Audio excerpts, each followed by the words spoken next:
警方因應宏福苑盜竊案，聽日開始加強多項保安措施。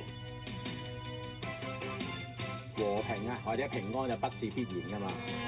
有港人早前滯留迪拜，近距離目擊中東戰火，有深刻嘅體會。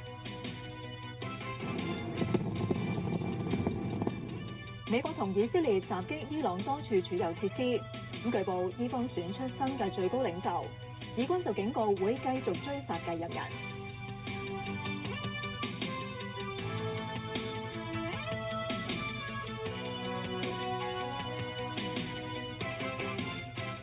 各位歡迎收睇晚間新聞。大埔宏福苑盜竊案，警務處處長周一鳴話，聽日開始會加強4項保安措施，包括加強人手，工人上樓唔准帶超過一定嘅現金，同埋入屋之前，警察會先記錄單位有冇明顯財物等等。